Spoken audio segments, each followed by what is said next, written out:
Jim Bowie, Jim Bowie, he was a bold adventuring man. Jim Bowie, battled for right with a powerful hand. His blade was tempered and so was he, indestructible steel was he. Jim Bowie, he was a fighter, a fearless and mighty adventuring man. James, my boy. Senator Holcomb. How are you? Fine, sir, just fine. Just about to have some dinner. Would you do me the honor of joining me? Well, since I'm your public servant, 'tis I who am honored. Just home on the summer recess, Senator? Yes, and a welcome relief, James. Not that I mind fighting the good fight up there in Washington, mind you. But I much prefer New Orleans. Mingling with the people whom I love and whom I serve. Learning their wants and their desires. In times like these, I doubt if the people can ask for anything more. Sure looks like prosperity has turned the corner. Turned the corner? My boy, it is marching down the street. Bands are playing, flags waving. Truly, democracy's golden age. Yes, sir. You got to give Andy Jackson a lot of credit. Precisely what I said to him just before I left Washington. Andy, I said, you have not only brought prosperity to your friends, you've even brought comfort to your enemies. You call him Andy to his face? James, my boy, Andy and I have been poker-playing friends since the Battle of New Orleans. And a very rough man with a full house, old Hickory. Yeah, I voted for him. And for you, too, Senator. In fact, I stumped up and down St. Landry's Parish making speeches for both of you. Such loyalty should not go unrewarded. And what would you say if I put it within your power to do a great personal favor for the President of the United States? Me do a favor for Andy Jackson? A personal favor, son. Interested? Well, who wouldn't be? Well, now, this will have to be strictly confidential. Did you ever hear of that great race mare called Mazeppa? Well, Judge Newhall's filly? Who hasn't? She's won every time out, going away. Hey, has the president got his eye on her? Shh. He wants that mare more than he wanted to be president. Just before the last election, Andy Jackson was supposed to sell his racing stable and his interest in the Clover Bottom racetrack. It just didn't seem right for the president to own a racing stable, you know. But there are those of us, the poker players, you might say, who know that Andy never parted with his old Truxton, his favorite stallion. Now, do you follow me? Buy Truxton out of Mazeppa. Exactly. There isn't a red-blooded sportsman in America who wouldn't give his all to present that mare to the president. He'd just about have to give his all, too, to get a horse like Mazeppa. James, you should know by now that Andy Jackson has a very deep sense of gratitude. So deep, in fact, that his enemies are trying to make this virtue seem like a vice. How's that? By libeling his loyalty to friendship with the infamous label, the spoils system. You follow me? You mean I do something for him, and he does something for me? Precisely. Now, the purchase of this fine mare, Mazeppa, would be more in the nature of an investment than a gift, you understand. I just happen to know that the office of Collector of Customs of New Orleans will be vacated soon. Now, the right word whispered into the very receptive ear of old Hickory. What's in this for you, Senator? I'm a politician. You're a very influential man. I want you on my side. I see. I don't know anything about shipping. Gosh, James, don't be so naive. This is an office that is more honorary than functionary. An appearance once or twice a week, a signature now and then on a document. Think of the prestige, my boy. Not to mention the fortune for a man of your talents.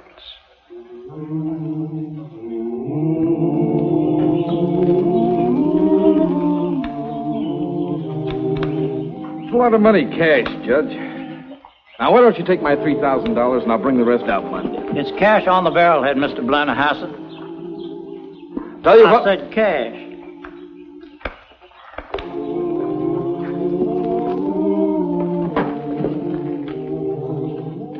Don't you sell it, Judge. I'm coming back.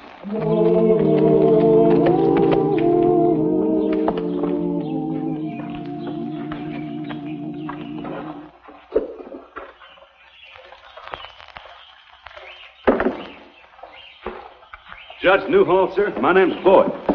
Jim Bowie. And this here's Mazeppa. Like to see a step? Oh, I've seen her step, Judge, many times with money on her. That's the fastest gray mare I ever saw.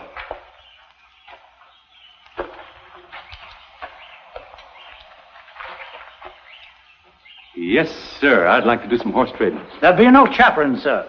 I would consider it downright insulting to this noble animal to chaffer over price. So, after careful calculation, I've arrived at what I believe a fair and reasonable value. The final compromise figure for the mare Mazeppa is $9,000, cash on the barrelhead. Take it or leave it, Well, don't you worry, Judge. I'll get it. I ain't worrying a particle, son. I'm kind of enjoying it. Yeah. Wondering which of you gentlemen are going to get here first with the money. Monday morning, that is. I'll be here before then.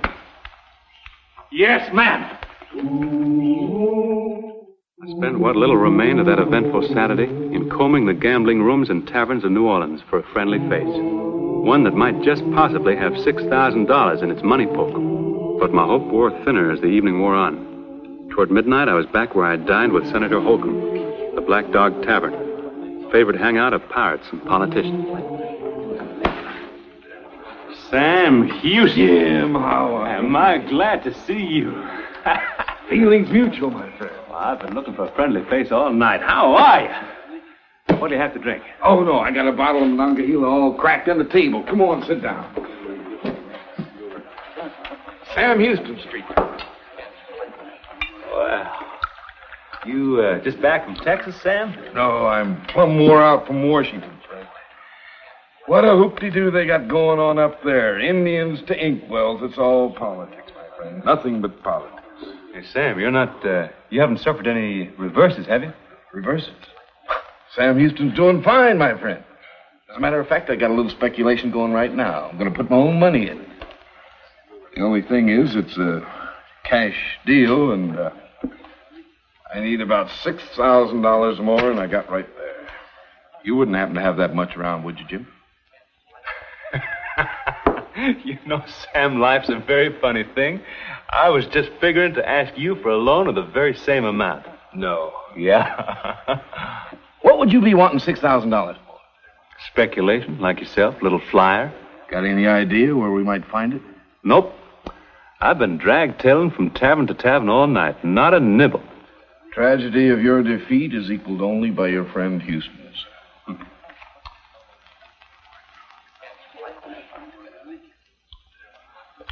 Sam, I was just thinking... Go ahead. No. After you go, what were you going to say? Do you have any cash at all? $3,000. And you? Like amount. You wouldn't consider a toss of the coin, would you? Your poke against mine? Well, that's a tempting offer, Sam. Call it. Nope, I can't do it. This deal I'm in on, it's a matter of grave personal concern, you understand? It's a point of pride and honor. Oh, come on, Jimmy. You're not going to get the rest of the money anyway. Now call it. The answer is no, Sam.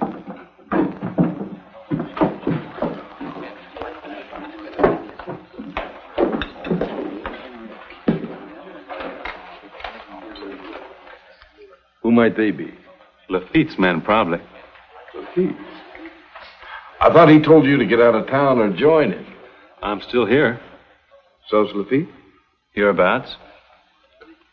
The imagination can play strange tricks on the despairing mind. He might be just the one man in all of New Orleans. Pirate have nothing to do with banks. Keep all his money close by at all times. And in cash, which is just the way I need it. Me, too. He's our man. He's got to be. Can you get to him? Waiter. This is my treat, Sam. No, it's on Sam Houston. No. I'm in your debt for your brilliant idea. Yeah, but we couldn't get to him without your contact. Here. Very well, then, sir. My pleasure. Your treat. Come on, Jimmy boy.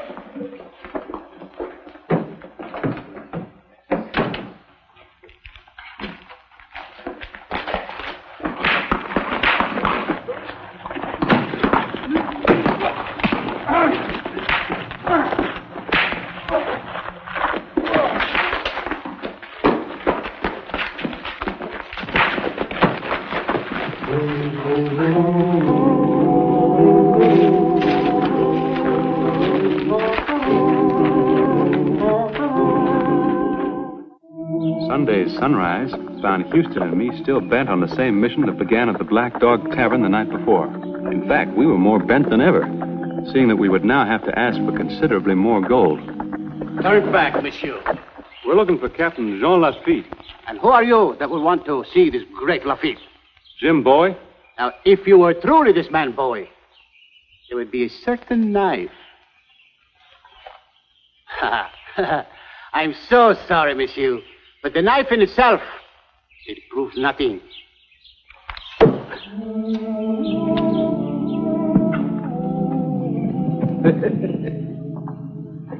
It is not every day Lafitte has the honor of pouring ale for so distinguished a guest. No offense, Mr. Bowie. After all, Monsieur Houston is a friend of my friend, Andrew Jackson, President of the United States. Well, gentlemen, let's drink to the President. To President Jackson. Here it is. Now we will hear what the President wrote of me. Offenders who have refused to become the associate of the enemy in war upon the most seducing terms of invitation, and who have aided to repel his hostile invasion of the territory of the United States, can no longer be considered as objects of punishment, but as objects of general forgiveness. That is what I am, an object of general forgiveness. So you see, Mr. Bowie, you are a bold man to ignore my offer of friendship. Perhaps you have come to accept it, eh? Thank you, Captain, but I still prefer to be my own man. Then, what brings you to my humble place? Business or pleasure? Business. In that case,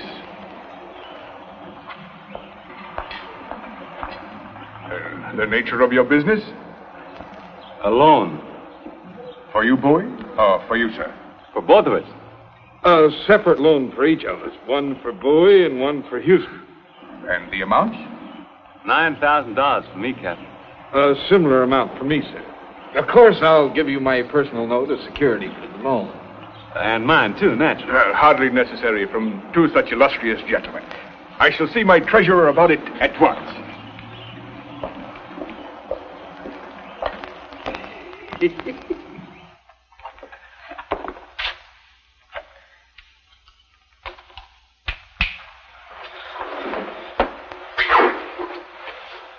My devoted friends outside are in need of money, Pierre. 18,000, please. 18,000 what, mon capitaine? Dollars, of course. What, mon capitaine? Don't you remember only yesterday? The 3,000 you entrusted to Chicazola for the special purchase? Even for that slight amount, mon capitaine, we scraped the bottom of the sea chest. Aye, so we did. But what of the Spanish merchantman we captured with a cargo of silk and sherry wine? Has that not been sold? To be sure, mon capitaine. But that was months ago. As of now, just a few pennies.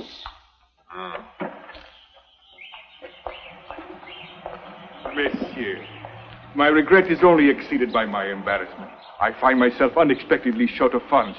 It is the off-season for pirating. Hurricanes, you know. You mean you have nothing?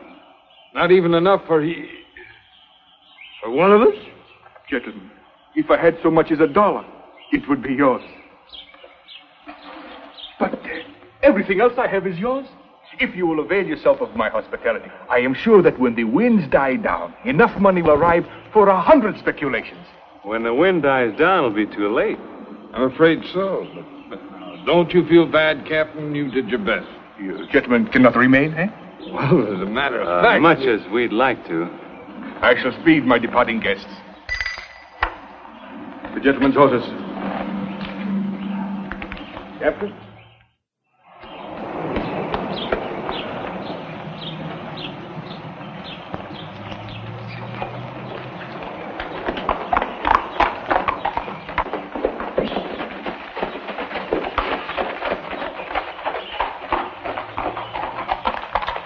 Now, look. Hold the mare here until I give the signal, eh?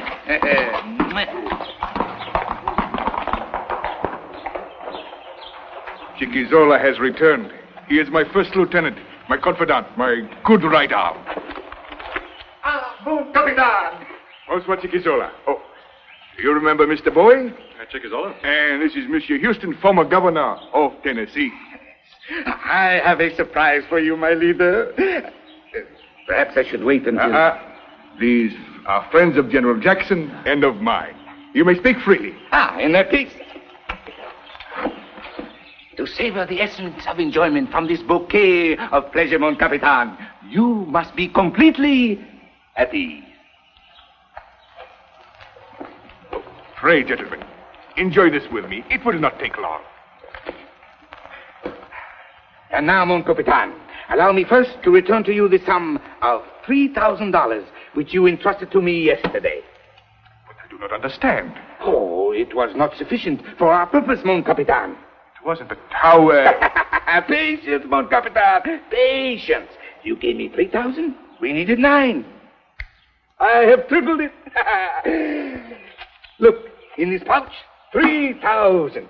And 3,000 in this pouch, making a grand total of 9,000. Bravo, Chicazola. Whoa, hold on now. Wait a minute. That's my money. And this is Houston. Stolen from us last night. And we got the lumps to prove it. Yeah.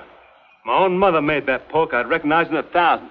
And this poke was beaten for me by a certain Cherokee lady.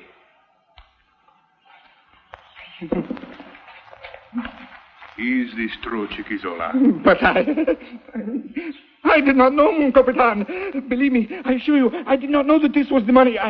It was Dominique. It was he, and I... Silence! 1,000 apologies, monsieur. What a day of embarrassment. Take back what is yours. It was a natural mistake, my friend. It could happen to most anyone. Fool! You not only steal from the wrong people, but you have not done with the money as I have ordered. Oh, but I have done as you ordered, mon capitan. Behold!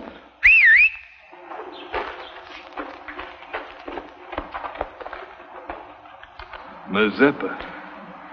I saw her just yesterday. This is your speculation? Jim, my friend, I better make a clean breast of this whole thing. Yeah. President Jackson sent me down here with $10,000 to buy that mare. But on the steamboat coming down here, I held 4 jacks. It cost the president $7,000 to find out that a man named Sturdivant held 4 queens. Why did you want her? Also for the president. Just what did you use for money? Well, I went with the full intention of buying the mare, mon capitan. But when I saw her, so beautiful, so priceless, the thought of paying dirty money for her seemed sort of sordid, so I simply took her. That way you have the money and the mare and the... Now come! Hush it! We give the President of the United States a stolen horse? Here! Pay Judge Newhall what we owe him before I lose my temper and run you through. And bring me a receipt. That's our money. I have merely borrowed it, gentlemen. You will both receive my promissory note. But I don't recall giving you permission to use my money. That mare is as much mine as she's yours. The mare is mine, monsieur. Bought and soon to be paid for. I didn't loan you any money either. 1/3 of that mare is mine. Gentlemen. Angry words will get us no place. Come. We will go inside out of the heat, and we will arrive at an amicable solution. Please, come in, eh?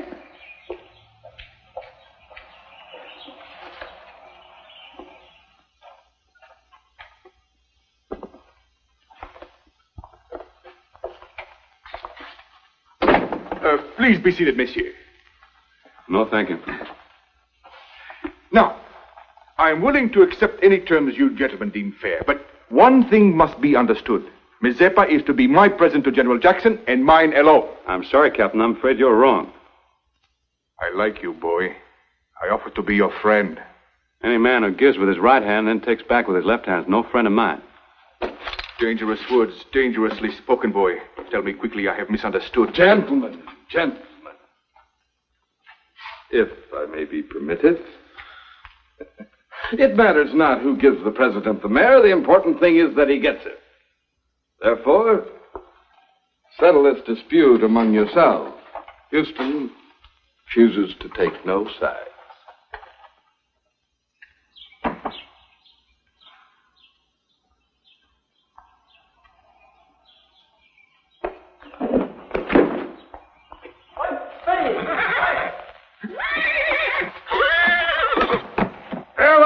gentlemen.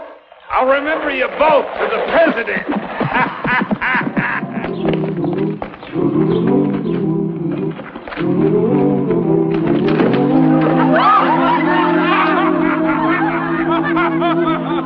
Treacherous scoundrel. He loosened the girth. Well, it wouldn't have made any difference, Lefty. Don't forget, he's on the swiftest horse in all Louisiana. Tell me, why did you want the mare? Oh? I was told that if I gave it to the president, I'd be made collector of the port of New Orleans.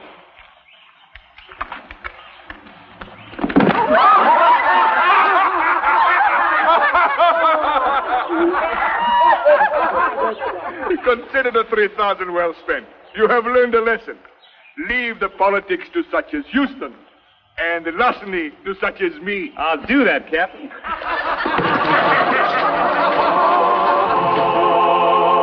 Jim Bowie, he was a fighter, a fearless and mighty adventurer man.